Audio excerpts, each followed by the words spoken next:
Welcome to Rates and Barrels. It's Thursday, February 20th. Derek Van Riper, Eno Saris, Trevor May, all here with you. On this episode, we'll take a look at a few intriguing spring news items as pitchers and catchers and position players all have reported. We are actually on day one of spring games, thanks to the early start to the season for the Dodgers and Cubs. They have a spring game that will happen later on Thursday, so nice to have baseball back on our screens.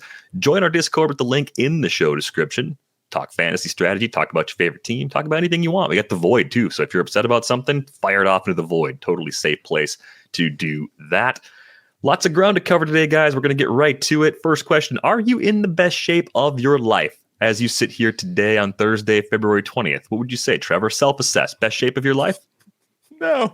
Not even close? I might venture almost to say the worst. It's the worst. Weird timing for that, but yeah, not feeling too great about it right now. But yeah, it's a new year. We'll see what happens. Same. Got a 2-year-old, so yep, probably getting a little worse each year around the time spring training starts. So maybe by next year you can get back to where you usually are in late February. How about you? Best shape of your life? Well, my kids are getting older, so I do have time to run. And running wise, I'm maybe 80th percentile for myself, so I'm doing okay there. It's just that my metabolism, I'm getting older, so my metabolism is just going the wrong way. So my body's just like, I'm doing all the right things training wise. I'm doing more activity than I usually have in my life, I think. Yeah, but my body's just like, yeah, that's cool, but you're old. Nice to get those reminders on a daily basis. I ran 9 miles yesterday, which is good, but I'm sore and I feel like crap.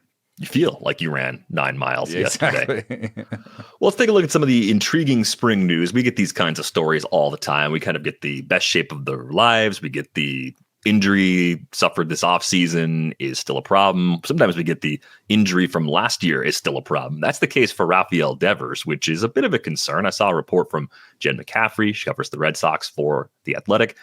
Devers has been doing separate infield and cage work as he builds up his shoulder program after last year's shoulder injuries. They expect him to start regular workouts next week, but it's something to keep an eye on. So what level of concern would you have for someone who was dealing with a problem and had an entire offseason to try and rest and rehab, shows up the first week of camp and is still not working on the same schedule as everybody else? Is this a really bad sign, Trevor, or is this just kind of a typical maintenance thing, take it easy because it's early in camp thing?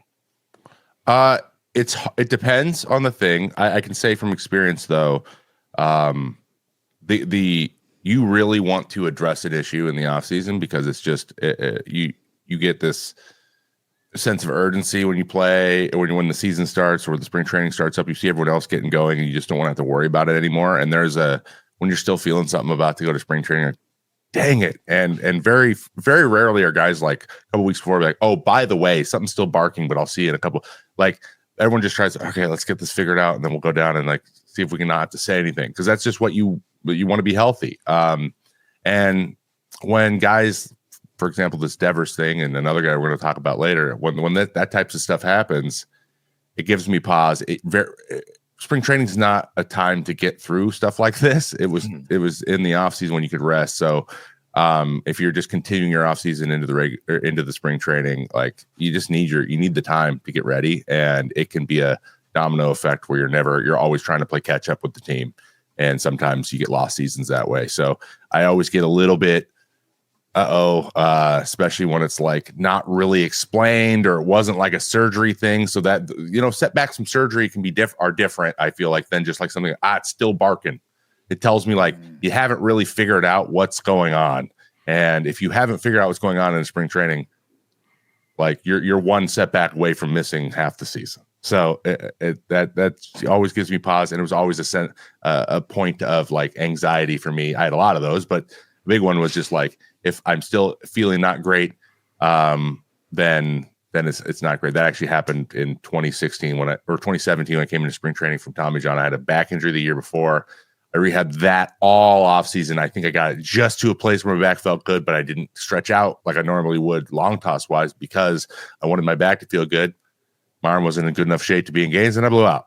And so it's one of those things where got to focus on this one so much that sometimes other things can pop up too, because you don't have time. There's just not enough time in the day, not enough energy to focus on your normal routine because you're working so hard on a specific thing.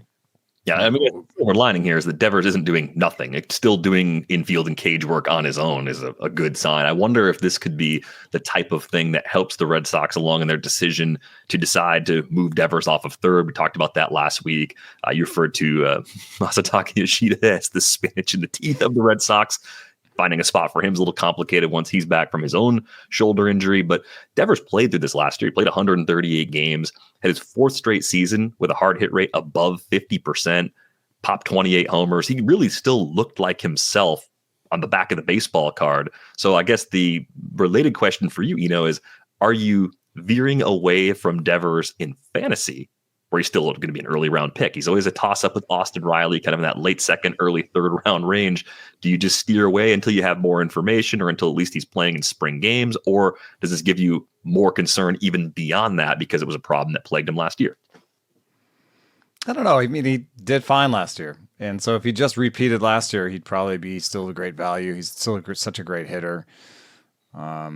I do agree that this part of the season is really a terrible one for injury, because what you see is IL placements peak, in March, or at least on opening day when they have to make a decision about the roster. That's when all those injuries come through. And I do think that people think, if I just rest, it'll go away, and then I come back to spring and, oh, this crap, it's still there. Cutter Crawford in the same camp has patella soreness, and he said he had it last year. That's the sort of thing where it's just, oh, my knee's just a little sore, and at least it's not my arm, and I'll just stay off it a little bit this off season, and then, oh crap, it's still there. But the thing is, you don't want to get the surgery. Like, surgery is not good, So if you can avoid the surgery, it's better. So, yeah, I don't know. I'd say it's good news he didn't have shoulder surgery. That's almost the best way I can spin it. Yeah. But if I was the team, it does lead you to wonder if he could, help his shoulder be in a better spot if he wasn't throwing as much. And if you were DHing. Maybe. Yeah, man. Yeah. But then you just really have trouble because, Wilyer Abreu is a much better outfielder than Masataka Yoshida. Yeah, a problem to solve once they know a little bit more about the opening day roster. Christian Campbell still has a shot to earn the second base job. If that happens, then Bregman has to play third. But just by pure value, we talked about Bregman last week. Look at the defensive numbers on Devers. He was 58th out of 59 players with a minimum of 200 innings at third base last year in defensive run save. So almost the worst third baseman who played 200 plus innings there last year. Bregman was tied for 8th. And outs above average didn't like Devers either. He was 53rd out of 59. Bregman was tied for 5th. So what are you doing? At a certain point, I know Devers wants to play third. You have a guy who's a lot better at it. So put the best possible combination on the field and just make it happen. Plus, I wonder what the right move is, sort of clubhouse makeup wise, because, the guy who gets the big extension, has the big money, is the leader, and pissing him off is a decision. And to some extent, it could be like, hey, we gave you your money. We're still in charge and you're going to be better over here. So you can pout for a while, but this is how it goes. Or are you the kind of organization that says, okay, all right, this is what you want. We'll try to make it happen for you. I think that's a slippery slope, especially when you have better options and other people in the clubhouse know it. Think about the people in the Red Sox clubhouse. How many of them think Rafael Devers is a better defensive third baseman than Alex Bregman?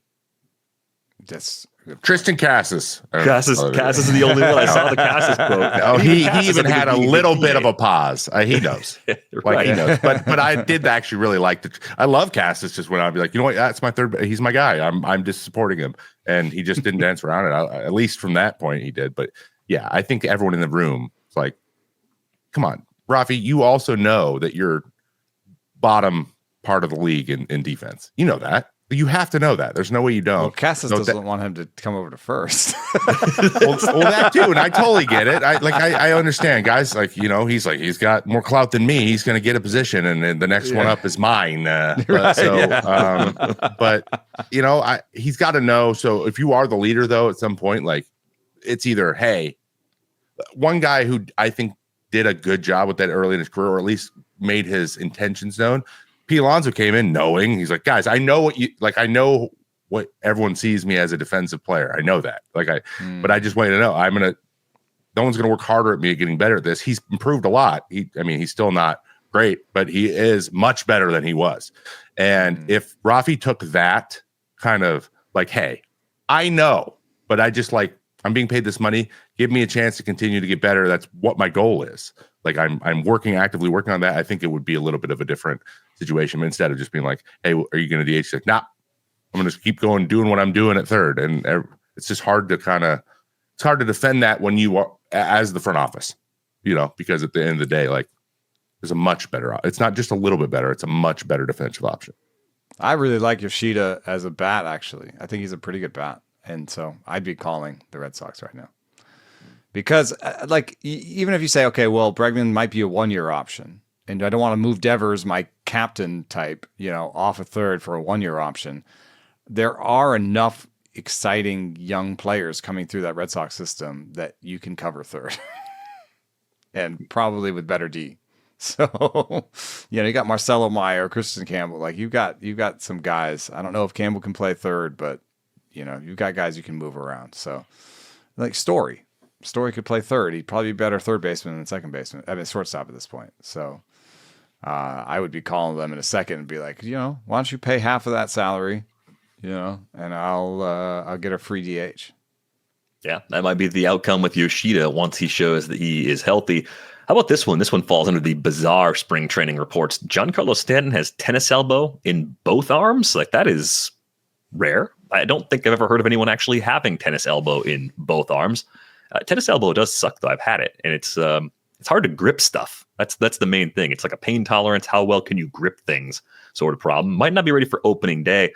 This just sounds like a case of Giancarlo Stanton being so strong that his joints can't keep up with his muscles, which is just absurd. And it's kind of like the latest chapter in the sad second half of the Giancarlo Stanton book, where his body is breaking down on him at just an accelerating rate, and it's going to keep him from reaching maybe the Hall of Fame. Like, I thought that was in the cards earlier in his career, and I think every year that passes where he's losing a possible large chunk of time to an ailment like this just makes that even less likely. So, you know, where do we go from here? And like, have you ever heard of anything like this before? I don't think I've ever seen a hitter go down with tennis elbow in both arms before. That's not good. That's not good. It's not good. It's screaming like chronic issue to me, and chronic issue, like, remember changes in the knee with Miguel Cabrera, and everyone's like, what does that mean? What are we gonna do about it? Like, manage it. Like, you don't want to get a manage it shrug. Like, there's nothing to do. Earlier this week, I read out all of the injuries that's happened since he's been with the Yankees, and he's just, I think you hit it right on the nail with, like, he's just too big and strong and athletic for playing a 162 game baseball season. Like, he's so athletic that I might almost be better off playing football because they have less games. And it's the type of thing that his body would hold up a little bit better. This is like torque and, you know, joint separation and then coming back together over and over again to generate power. That's how you do it in baseball. And he swings so hard. He's got the hardest swing in the league by like 3 miles an hour. So it looks like his arms want to go with the bat now. Like, that's just what's happening. Makes me think of a couple things, like the Cassis ribs injury, where you're just like, okay, these guys are swinging so hard now, so fast, that we're going to get pitcher type injuries, you know, elbow injuries and rib injuries and oblique injuries because of how fast they're turning the bat, and they have to turn the bat fast to match the pitch speed. So there might be a hitter component to the pitcher injury crisis that is sort of represented in this. But I also think of you know, Trevor's longstanding talk about hyper and hypomobile. And, you know, I kind of like when I see a hitter, I kind of prefer like a kind of a whippy hitter. Like if we're just talking about guys who swing the bat really fast, like I kind of prefer like an O'Neal Cruz body or an Ellie De La Cruz body, or even, you know, like a Tatis. It doesn't have to be super tall. You know, I'm just saying like somebody who's kind of whippy and movie, to like Jordan Walker, Giancarlo Stanton. These are guys who get really good bat speed, but kind of just seem to do it in a muscular way. And I don't know, it comes back a little bit to my idea that like, you know, Ron Gant growing up, Ron Gant got too big, you know, was one of the things we said. And, you know, I know this is something that players, especially I feel like pitchers, think about. It's like, can you lift too much? And, you know, what is the balance between lifting and mobility, and how do you judge that? Is that just everybody has their own little bit, or are there things that were changing while you were in baseball, Trevor, that were kind of like how people thought of, you know, because I remember people like yoga, and like, you know, people were like, oh, I'm now doing yoga. I think even Giancarlo Stanton at some points, like I took up yoga and lost some weight. So what was your sort of relationship between lifting and size and mobility? Like, what did you see around the league as you were kind of going through it? Well, you mentioned the hypomobile thing. A lot of guys didn't really think of it in those terms. Like they weren't like getting that from their training staff, but they had a lot of things tailored based on the type of body they had. So like two guys who I was in the bullpen with the Twins, we had Trevor, Tyler Duffy, and Taylor Rogers. Duffy and Rogers, hypermobile guys, super athletic, really loose, and they had to like force themselves to work out 3 times a week, or else they got so flexible they get outside of their ranges. So like Duffy's arm motion would get long, and he'd start to like lose command because he couldn't keep within his arm pad. So they wanted to bulk up as much as they could. I mean, they were always or just like tighten and maintain strength within a range, or you like lose yourself outside the range. Mine would be, they would always try to increase my range and then maintain the strength within the range. So mine was always like Adam Ottavino's the same way as me. He's a little bit more mobile, but like we were just rolling on the foam rollers and just making sure we're getting all our mobility in, because we were just big and not as mobile guys naturally. And if I didn't do anything, I would have no ability to repeat anything. So it's like you want to get somewhere in the balance. And some guys were coming from the mobility side, some guys were coming from the tightness side. And then you would basically, what people would do is be given the strength coordinators and the strength programs got good enough to where you could identify what type of guy, which direction they're coming from, and give them things that would help them be the best version of themselves in that way. But sometimes like your body does put you on a track that is different than everybody else's. Like, yes. You know, like Stanton could do all the foam rolling and yoga in the friggin' world and still maybe end up with injuries, you know? Yeah. Like it's just, he's that kind of guy. And I think, I also think of when you talking about like, oh, why doesn't Jake DeGrom just, you know, sit 94? You can't. I think that, yeah, he physically can't. To some extent, Stanton's like that too. Where he's just like, this is who I am. Like I swing the bat really hard, and I'm a big guy, and you know it's going to come with injuries, I guess. Yeah, it's a bummer. I did see a quote in the Brandon Cutie story about the Stanton injury that he was actually dealing with some pain during the playoffs last year, and he was on fire. I mean, he was playing really well. So we'll see if it's something he can manage, kind of like that Devers situation. But this is a new one for Stanton on a growing list of ailments that have really been a problem for him. Some good news. This is the more typical positive news that you see this time of year. Eloy Jiménez lost 25 to 30 pounds during the offseason. This is according to Rays beat writer Adam Berry from MLB.com. And Eloy has always been a larger human out there, more of a DH than an outfielder. Sounds like the Rays want to try to give him some reps in the outfield and at first base this spring.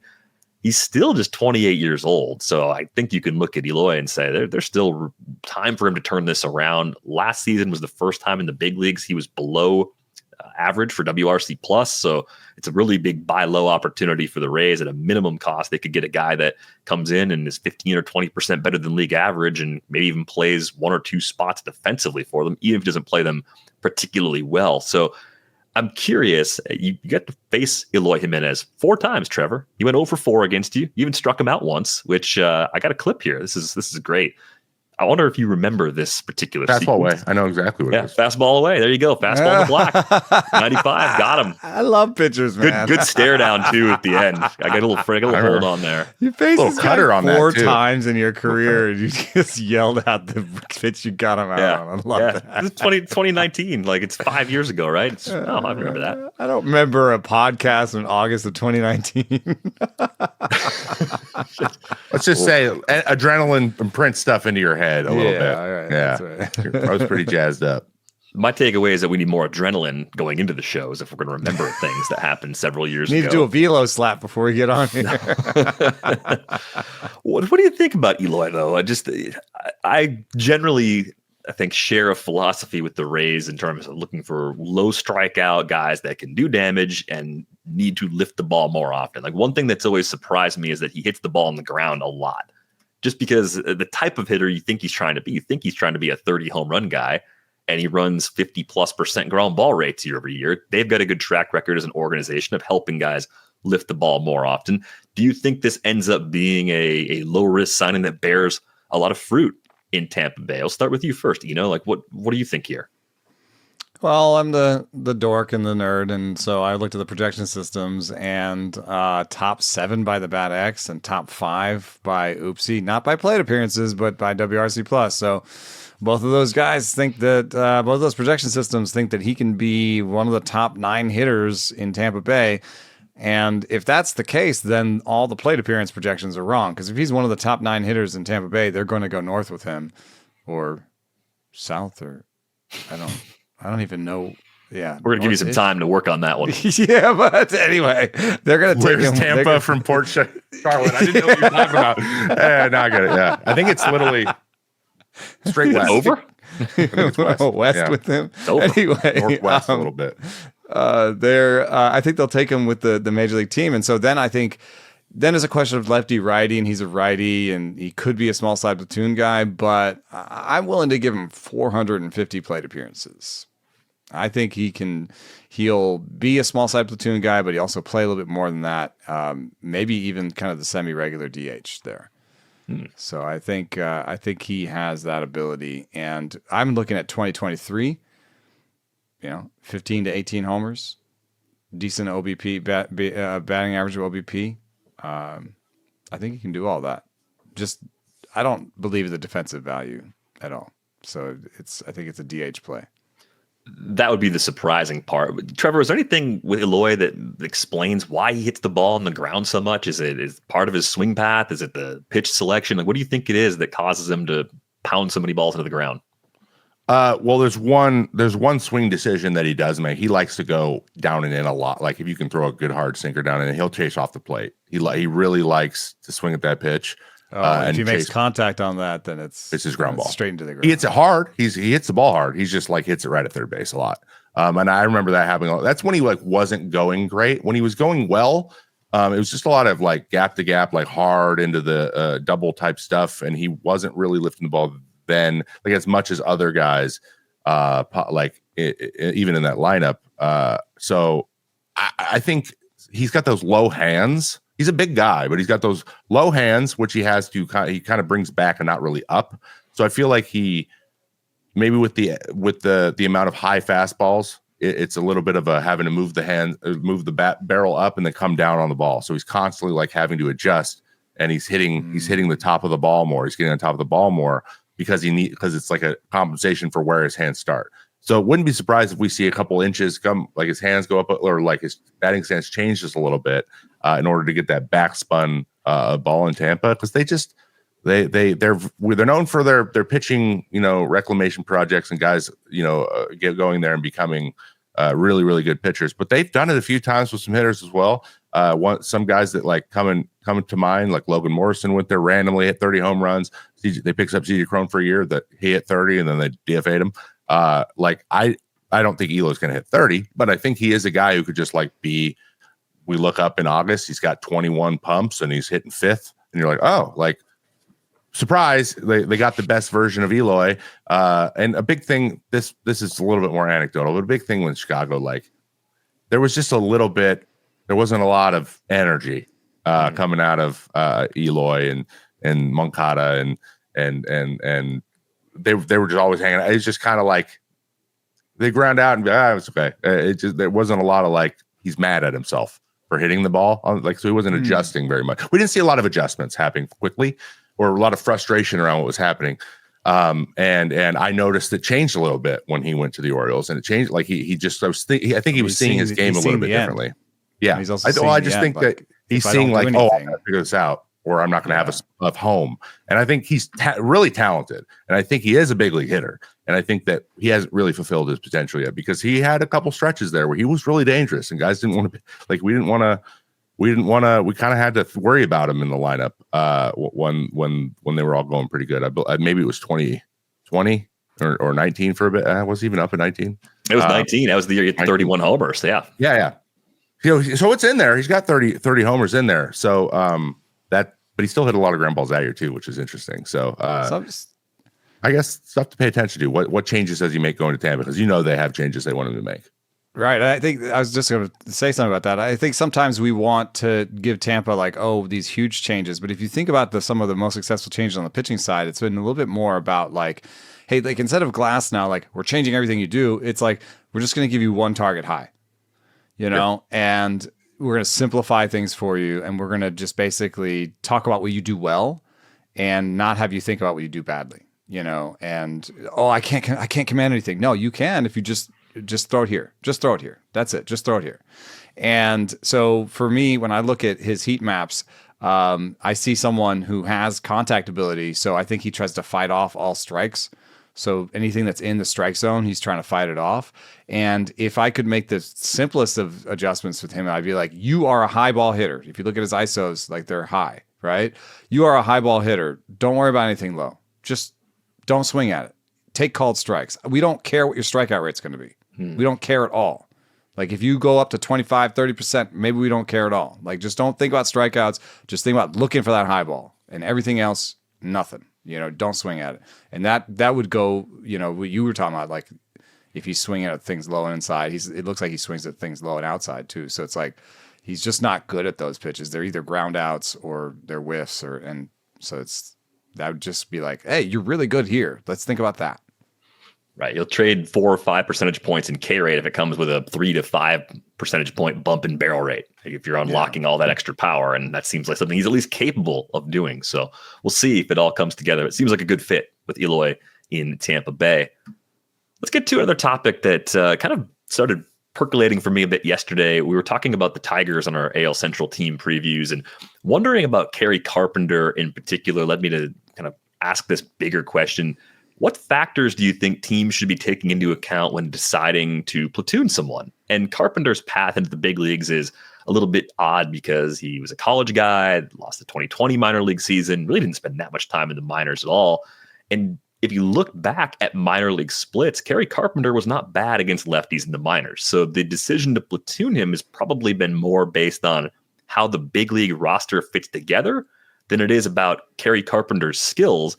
And I think because the backups, the extra pieces you have on the roster can be so fluid, like I'm opening my mind to the possibility that we may see Kerry Carpenter play more against same-handed pitching. So what would you want to see, Trevor? What factors would matter to you if you were in the position of trying to make some decisions about who actually should face same-handed pitching if they previously haven't had a lot of opportunities at the big league level?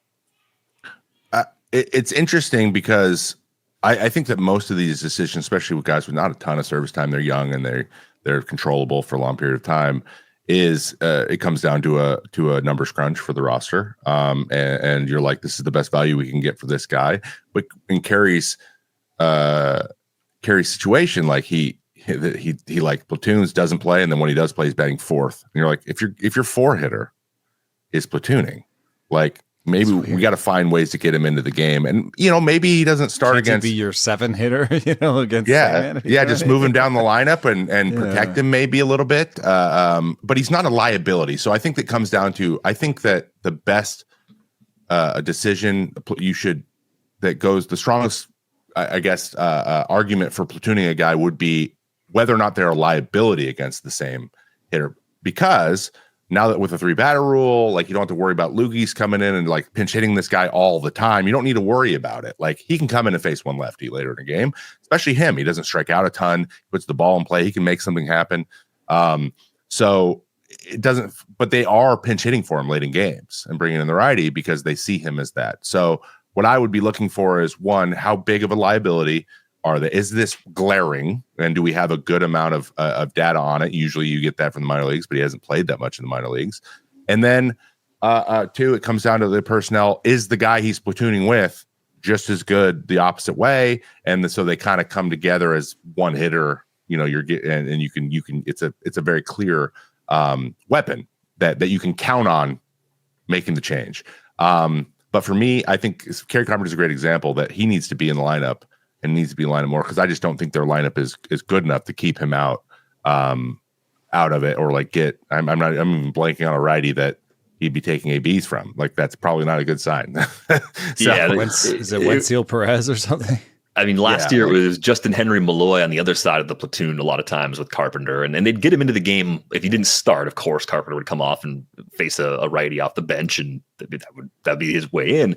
But it's the sample that's so small, right? It's 134 big league plate appearances against lefties, only a 23.9% K rate. And I think when you say like, oh, what's a liability? A liability to me is a guy that has no chance of doing anything up there. A guy that strikes out 35% of the time in that split, gets fewer opportunities faster. So I do think when you see less swing and miss, you can say, okay, let's play this out. Let's give this a few more months.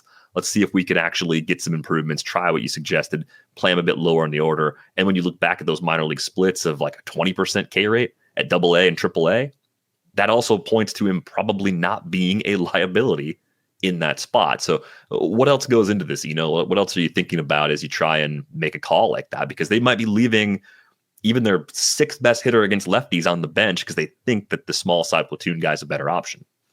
Yeah, I can't say this is exactly what the Tigers are doing, but I can say what I would do, which is I would be thinking about contact points, vision, and swing paths a little bit. Because if you're looking at results, the numbers on platoon splits suggest that you might need 1,000 plate appearances in the split to really believe it. That's when it becomes predictable and predictive. So 1,000. So if I'm going to give you 1,000, if I'm going to give Kerry Carpenter 1,000 plate appearances to lefties before I make the decision, I'm screwed because I mean, you can do that on a rebuilding squad maybe, but if I'm trying to be good right now, if I just gave a guy 1,000 plate appearances to find out, oh, he really is a 70 WRC plus guy against lefties. Whoops.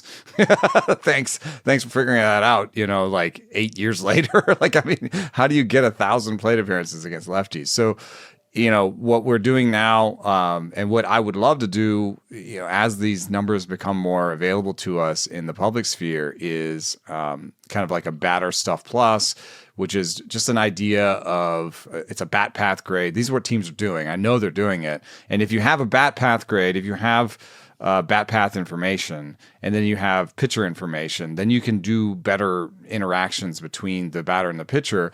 And without that, we're left kind of guessifying a little bit from the outside. Like, and so I was saying on the last show, this might be when you kind of thought of this a little bit, but I was saying that like Colt Keith, you know, I think might have smaller platoon splits than maybe a Parker Meadows or maybe even a Kerry Carpenter going forward, because he's a let it travel guy.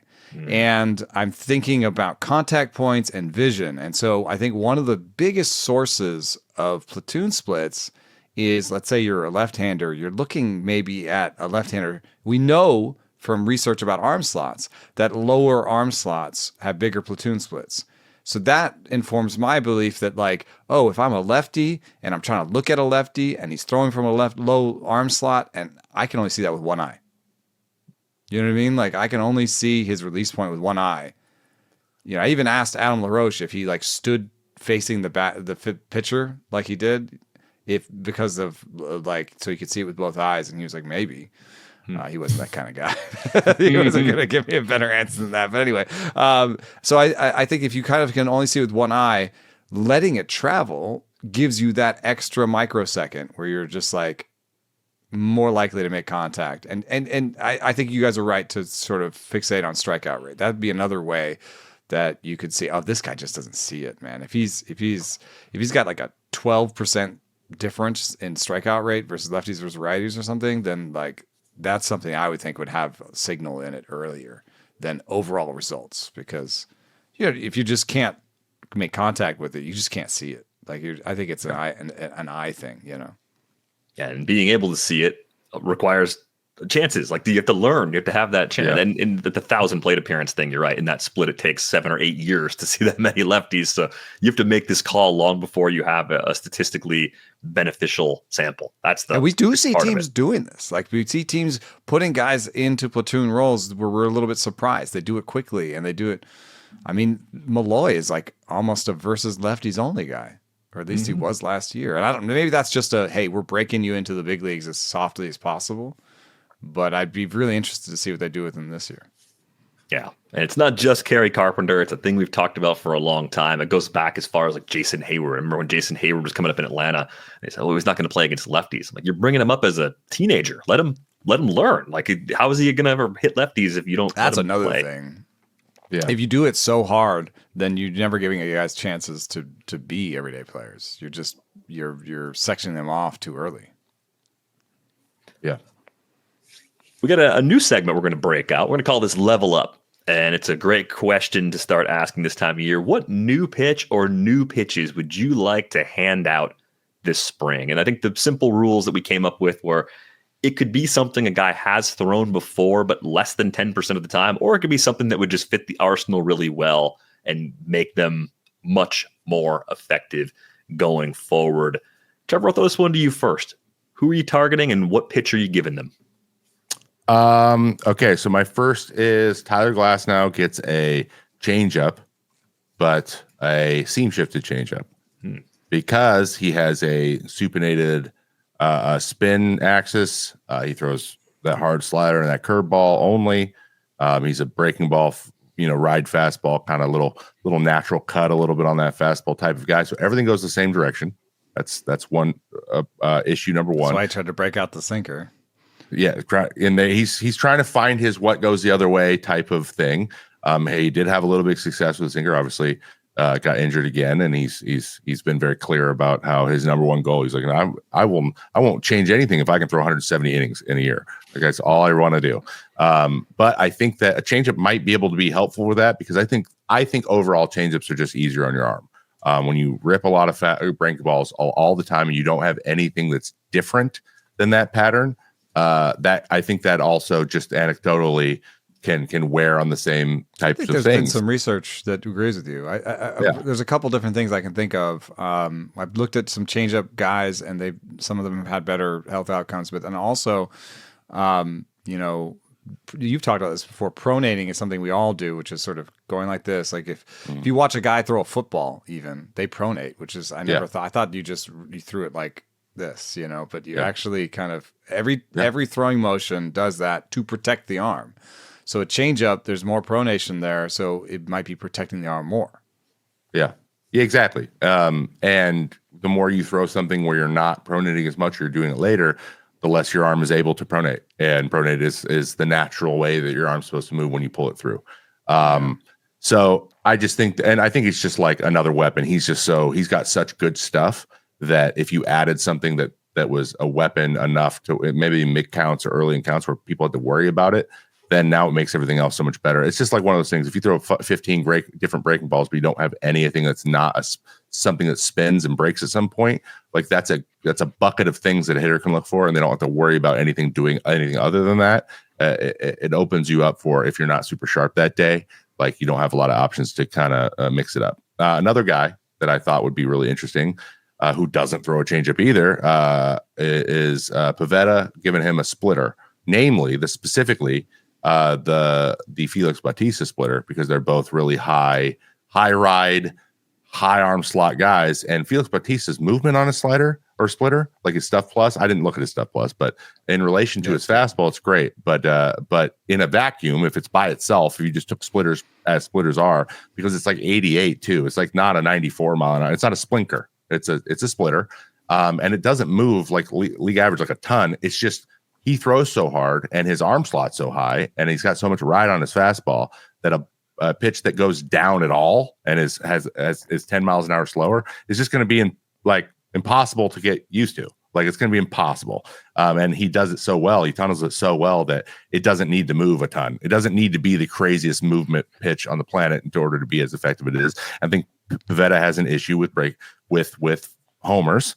And if he had a splitter that people had to worry about, suddenly the ball's getting hit on off the end of the bat a little bit more, or there's like softer ground balls being hit, and that homer problem gets taken care of a little bit, and possibly cleans up.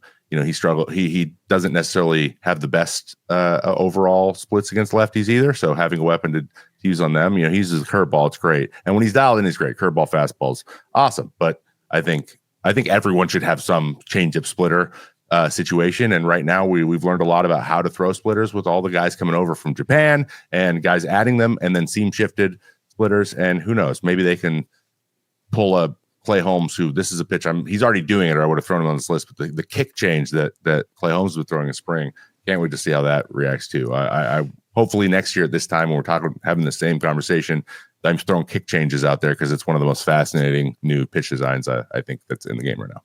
So yeah, describe the kick change a little bit, just because it's relatively new for some of the folks out there. So here's a ball, got one. Kick change is really interesting because it's like almost got. So there's a bunch of different ways to throw it, but it's almost got like a knuckleball mindset attached to it, but it's not a knuckleball.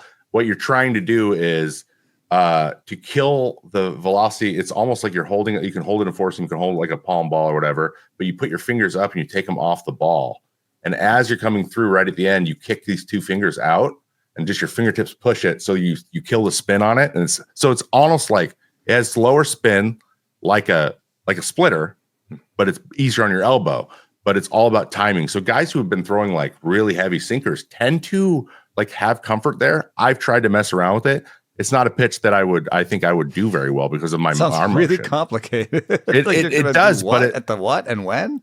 So it's like what they identified was a lot of guys were having issues slowing that pitch down because they were so used to having so much pressure on their pressure when they throw pitches. So like guys with really good sliders and throw hard, like they grip the ball so tightly, they throw like a 91 mile an hour changeup that wouldn't move because it was too hard.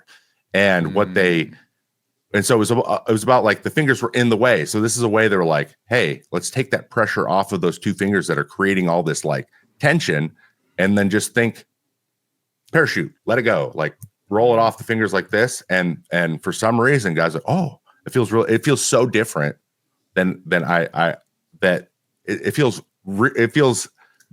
similar, but also different enough to where I can get it to slow way down. So like Clay Holmes's, I guess, reports are like it's like mid 80s with a 97 the guys who sinker. throw it right now, I think, are that do it regularly are Davis Martin and Hayden Birdsong. Stuff likes their changeups. They learned it from the same person as Brian Bannister is the sort of common thread. And they move well. They move like splitters a little bit. They're a little slower, but they move like splitters. And both of those guys are what you might call supinator or slider guys. I mean, both of them have multiple breaking balls and are better on that side of the ball. So, it's an interesting way. One of the ways I wanted to get into this was the reverse, which this is such a slider league that, it's so sad when somebody like Casey Mize says, like, I don't have a feel for spin, and you have Roki Sasaki and Yamamoto and Imanaga coming over. All three of them don't really have plus sliders. Like, none of the three have plus sliders. They all have iffy spin rates and not necessarily have a great feel for spin. And so I would just really love to give them a gyro slider, just like a 91 mile an hour, cutter, 90 mile an hour cutter slider thing that just has a little bit more drop than a cutter. Because I just think that will require less feel and touch and different. And this is me not being a pitcher, but this is my feeling, is that would require less than, hey, give me a good power curve or give me a good sweeper. I feel like sweepers come from people that have sinkers, have certain characteristics, and they're not that easy for a guy to pick up. So I don't know. Maybe I'm wrong, but I would think that like something that was like a cutter that had a little more drop would be something that you might be able to teach guys that have four seamers and have splitters, and like you're just asking them to basically, you know, take the cutter grip and just be a little bit more on the side of it, you know. That's how I think of it. But what would you think would be the easiest slider to teach Yamamoto or Imanaga or Casey Mize? I mean, that's the way Casey Mize is going right now. He's trying to throw an 89 mile an hour gyro slider. You know, I think that especially in the last couple of years, the first attempt is the sweeper. I mean, it's still just such a, if you can get a good movement. Some guys just, they have no idea they naturally could throw it well, and then they do when they try it. But if it's not like, if they go and rip it in a bullpen or like can catch, and like you look at the numbers, like you don't know, this isn't intuitive for you. Then I think the gyro would be the best, especially if you have a really good splitter. And by the way, I would throw probably Senga in the same group with the not having a great slider. And some of that's a function of having such a good splitter and forkball. Like they just have, it's like, why would you not throw it all the time? But yeah, I think the gyro is the easiest and maybe one. like sort of organizational cultural values over there. They're just, you know, it's not as much of a slider league or whatever reason. Like these are the guys that come over, you know. The hitters also tend to have slider bats. Like that's what I've heard from every American that goes up there. It's just a natural, like, guy comes up, brand new young Japanese guy. Usually he's good at hitting sliders and can't either hit velocity or a splitter. And it's also like the kind of lefties kind of leak out of the bat and slap a little bit more, and they move their hips, and there's a lot of different stuff going on that isn't in America that makes this stuff happen. But I think you're right. I think the gyro is the easiest to pick up because, one, you're not looking for a huge movement. Like you're like, if we get some movement, that's good. So that kind of the standard's lower. And then guys who are usually like on top of the ball, using the splitter, feeling the top of the ball with pressure on the finger, that might be something they can be on top of the ball to get the bullet. Go a little bit, throw a little death ball or a cutter. And then it's just like, and then the mindset wise, they just go throw it as hard as you can. And every pitcher can be like, oh, okay, like grip the pitch and throw it as hard as you can and see what happens. This is the grip, throw it as hard as you can. If that's where you're starting from, usually that's something guys can pick up on or at least buy into faster. Yeah, so I did prepare a slide here real quick. This is the reverse one. So these are do better against lefties. So these are better against lefties, and of course you got some lefties on there, but the righties are really interesting because you've got Shota down there, you got Yamamoto up there. Look at those splits. He has a 237 WOBA against lefties and a 317 against righties. That's pretty huge. And another name on here might be doing what we want him to do right now. Grayson Rodriguez, change up first guy who is throwing a gyro. He's throwing the sweeper this spring. Oh, that's right. Shota's the lefty. I got that one wrong. Whoops. But Yamamoto, look where he is on this list. He's fifth on this list and has reverse platoon splits. And Grayson Rodriguez is sixth on this list and has reverse platoon splits as a righty. Grayson's going to try the sweeper this spring, which I think is actually pretty awesome. Because if he's got sweeper, changeup, gyro slider, four seam and sinker, that's a really big mix. All of them are pretty good pitches. I continue to think he's a huge breakout candidate. I was looking at Brandon Pfaadt when we were planning this exercise out, and I was trying to decide what the addition to his arsenal should be, right? He's got the four seamer, sweeper, sinker. He's got a change, a curveball. He threw 16 splitters last year. So it seems like he has a feel for a lot of different things. I thought maybe the cutter would be the way to go, but what would you guys do? Would you do a cutter, a gyro slider? What do you think would be the better tweak for Brandon Pfaadt? Because the pitch he uses to get the most whiffs is the sweeper, but when he makes mistakes with the sweeper, it turns into homers. So I think he needs something to maximize the effectiveness of that pitch. This is the needs changeup list. This is the guys who are better against righties and lefties. And yes, Brandon Pfaadt is high up on this list. Schwellenbach is a big multiple breaking ball guy. Bryce Miller did add the splitter, so maybe he'll be got off this list. But yeah, I've been really wondering. I'd love to hear what Trevor has to think about Brandon Pfaadt. Yeah, it's interesting. It comes down. He's still young. And I think there's a lot of figuring out which pitches to throw for him. It's probably already in his arsenal, figuring out which one is the one he's using the most, and without like really.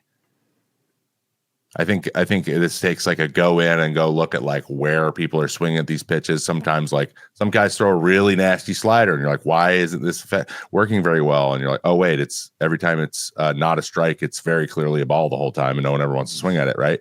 It's all about location, like where they're throwing it. The vision thing, they see it forever, right? Yeah, exactly.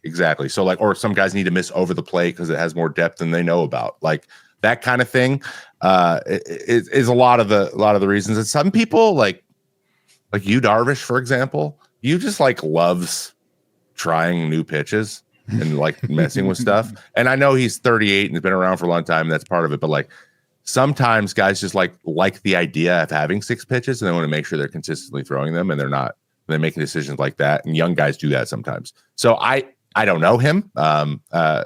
Sometimes though, young guy, especially with 6 pitches, he's like, he doesn't want to get rid of one. He wants to try them all because that's the way you think of being the best version of yourself. And it takes time to kind of buy into like, these are my bread and butter, or maybe there's a slight adjustment with a grip or something. So I think the longer you go, the more open to like changing a grip one day and seeing how things are working.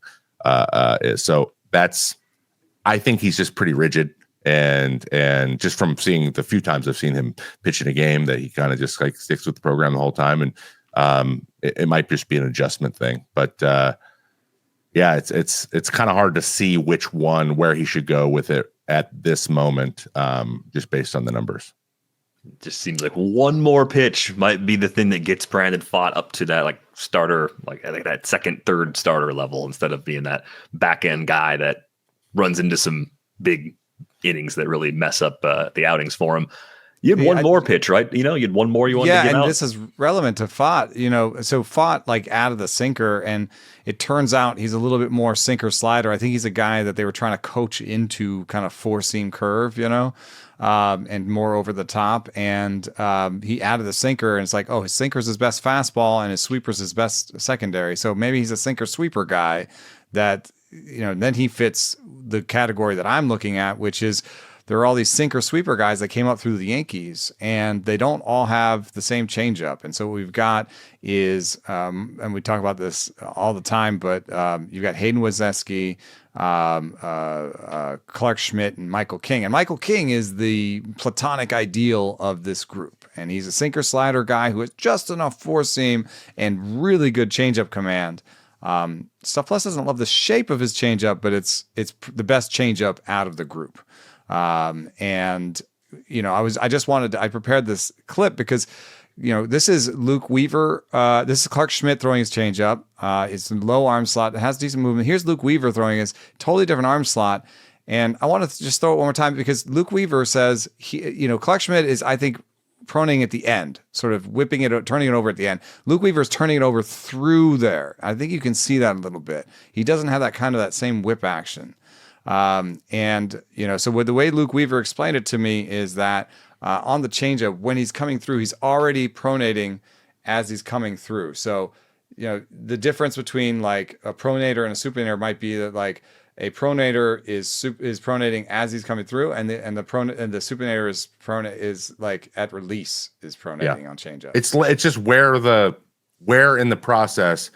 Where's your hand in the process of turning when you release the ball? Because everyone's is turning. So supinators are just not quite to the pronation yet when they release, and then they get out, and as they extend, then they do it naturally. One interesting thing about that clip too, their heads tell you a lot about the intent, right? Like Clark Schmidt stays, and at no point does he like pull that head through. Watch Weaver's head. He like gets it out of the way so that he can. So like guys that do that I'm like Weaver, like that's what my motion looked like. And it's funny. He says he's a pronator because he gets more behind the ball. He's got good ride. But he feels like he's pronating earlier, even though I think that he's still just like he's either right behind the ball or slightly supinated when releases it. But there's very few guys that are truly outside of 180 access when they release the ball, like the airbender is. But like, I've watched that thing 10,000 times in slow motion. I'm like, I don't understand like what you're feeling, how that really feels comfortable. Feels like in his head, he must be like, I'm ripping this down. Like I'm ripping it. Like I'm just, it's just something that He just has it. It's natural, and it's something weird that doesn't feel comfortable to anybody else. So, but that's a truly supinated pitch.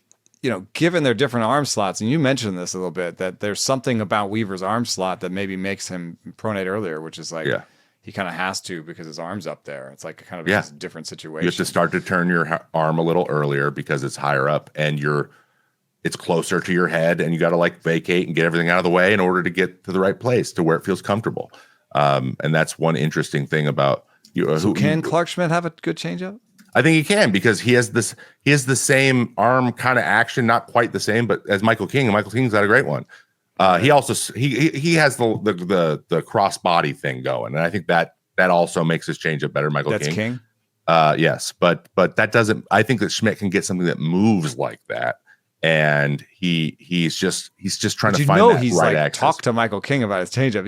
He's looked at his changeup. That the Yankees probably were like, "This is Michael King's changeup." They had the edger. I mean, they were on the same team. And maybe this is the year, because to be absolutely frank, Clark Schmidt has been just trying so hard for 3 years just to be the fifth guy.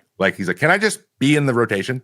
Can I just stay in the rotation? So he's like, I'm just going to rip my breaking balls because they're my best pitches, and I'm going to have my best results. He even said that to me. He said, when I first came up, I was like, I'm a stuff plus machine. I need to throw my best pitches and just keep throwing them. But now he has some space. He's going to be the fifth guy because he was good last year, and he was a better pitcher than Stroman. And they think they want him to be it. So maybe in spring, this is the chance he gives it a real shot. And he's like, I can go do this again. I can get some confidence, because sometimes they just go out there like, I've been working on changeup all week in bullpens and stuff, and then you get out there and I didn't throw any. Because that's just when the game comes, you go to your things that you're much more confident in. So because by Stuff Plus, the Clark Schmidt changeup has hovered in the sort of high 80s, and Michael King's is not much better. His Stuff Plus for his career for the changeup, which I mean, of course, it could be wrong. But it's an 80. But even pitching bot has a 47 on the change. I think that King has so much confidence in it and great command of it. If you look at the heat map, it's just blown away. It's just bink, bink, bink, bink, And I even had a conversation with, somebody in the Padres organization about it, where they were like, I don't believe the Stuff Plus. And I was like, I think he just gets a lot of value out of. And if I look at this heat map, it kind of brings a tear to my eye a little bit. It's the perfect changeup heat map. It's just right there.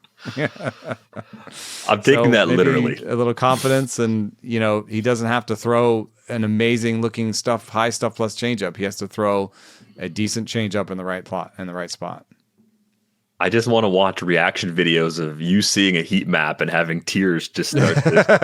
Tears of joy, tears, all different kinds of tears, really, I think are possible. Yeah, the Joe Boyle fastball heat map is a different kind of tear. Or the Hayden Birdsong fastball heat map. Wow, that one is. One little bonus one. I would give Hayden Birdsong a sinker or a cutter. I would just teach him a different fastball, because he's spraying the four seam nonstop, and I would just look at his heat maps with a different fastball, because I think replace it completely, or would you just throw it less and still have it in the mix? Well, I think that there's sometimes, we chase stuff a lot, I think, as development, and I think in this case, you might have a pitch that maybe the Stuff Plus monster doesn't love, but all of a sudden you stop spraying it. Because and I want to ask Trevor about this, your thought process and pitch mechanics are a little bit different on each of the different fastballs, right? Yeah, a little bit. Yeah. Maybe if it was just a cutter and he's just thinking cutter, but it was a four seam, it was a cut four seam, not like a cutter with movement, and he just maybe that little thought process would keep him from spraying, because keeps his finger through a little bit longer, or whatever it is, or. Stays closed a little bit longer because he's thinking cutter, Yeah. Because he has great command of his breaking balls. He has a good command of his breaking balls, but his four seam is just all over the place. I would just be like, let's just call it a sinker in your head, or just call it a cutter in your head and see what happens. I would also just chat with him and be like, hey, are you worried about your fastball getting crushed? Because I know from experience that when I didn't want to give up hard hits, I would just not throw any strikes.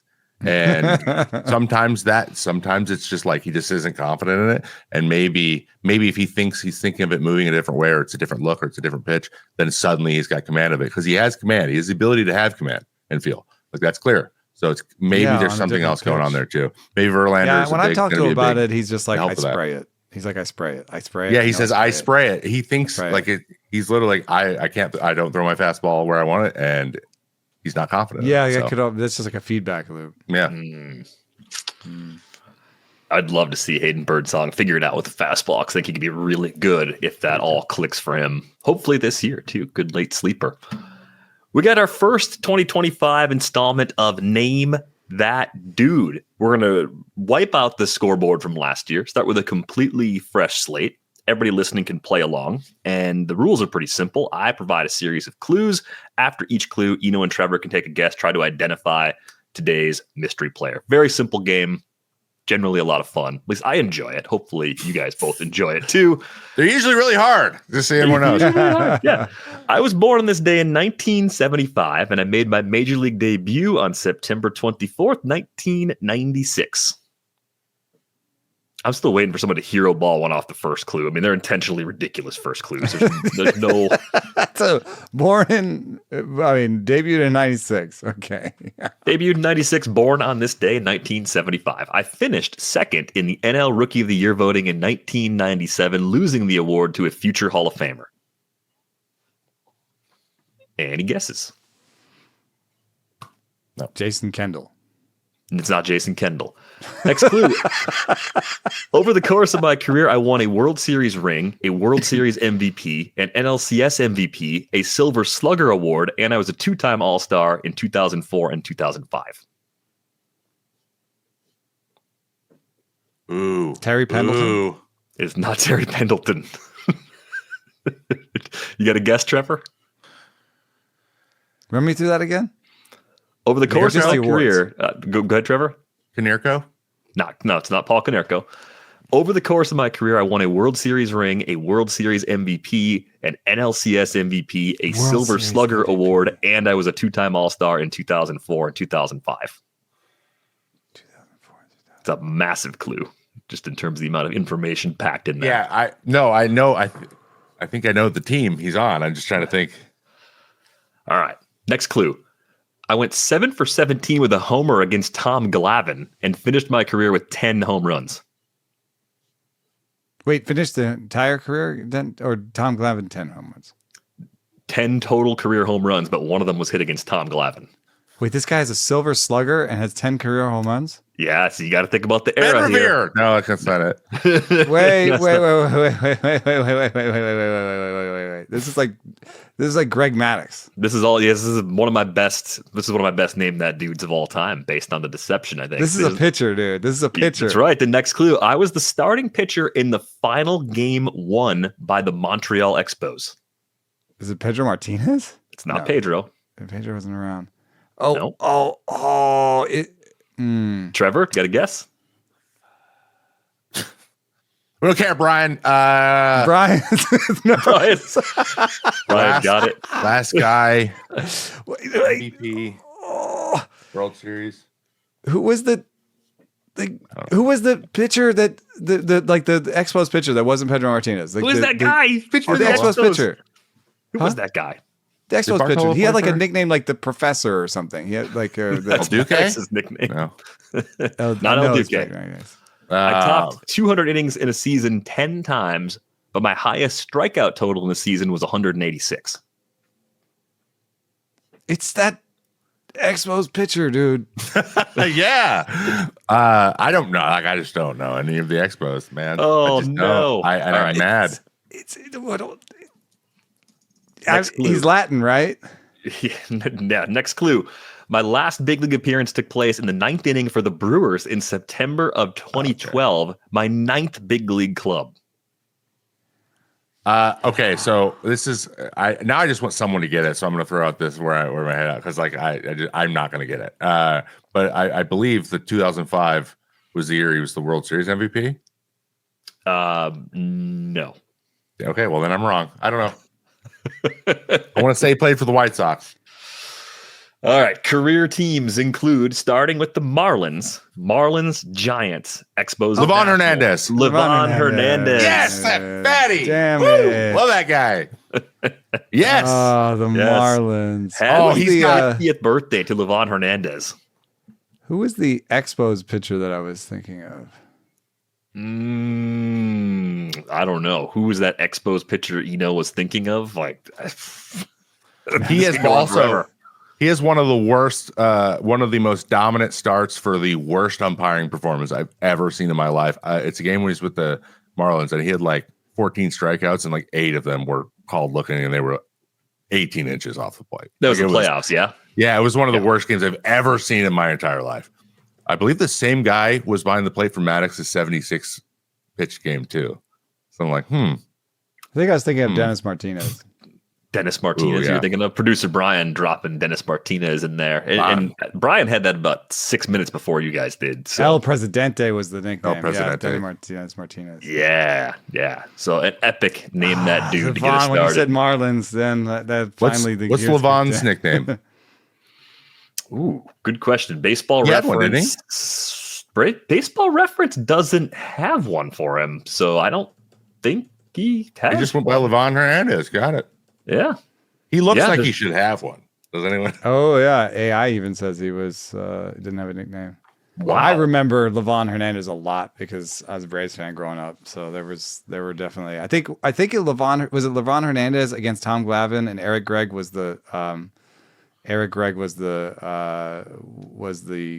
umpire. When the strike zone was 11 feet wide. Yeah. Yeah, and it was amazing. And I love watching it. It's even great. as a kid, I was like, "What is happening?" Curveball up and away, a foot off, and he's just like, ah! I'm like, what? It had to be just maddening trying to hit that day. Just Oh, the they were mad. most They were upsetting matchup situation possible. Yeah. Great umpiring job overall. 10 homers. That's crazy. Yeah, it's the Silver Slugger. I mean, wow, like that's right. Yeah. Pitchers there used to be a Silver Slugger for pitchers. I don't want to go back to those days. I don't want to watch pitchers hit again. Even though the occasional pitcher homer was awesome, punctuated by the Bartolo Colon homer in San Diego. Like that moment was a really fun, random moment. Not worth the payoff of most of the other plate appearances where you watch a pitcher bat. Yeah. I mean, Zach Greinke is a great hitter for a pitcher. Played shortstop well into his collegiate career, I believe, or high school career. And his batting line for his career is 225, 262, 336, which is a 59 WRC plus. Yeah, that came up with Madison Bumgarner a lot too. Like, yeah, he hits the occasional tank. It's great. He has except like 18 it's not that fun. Yeah. Romano's got 24, which is more than Rendon has for the Angels. Just so. Oh, I knew that was coming back around. I saw that one on the socials the other day. Yep. Breathing more life into that stat. Well, Bumgarner, 19 career home runs and a 44 WRC plus. Hey, Greinke, if you're listening, you are a better hitter than Bumgarner, who everyone brings up when they talk about hitting pitchers. Greinke's definitely not listening. On that note, we are going to go. Just a reminder, you can get a subscription to The Athletic at theathletic.com/rates and barrels. Join our Discord with the link in the show description. We got one more show to go this week, coming back on Friday. Thanks for listening.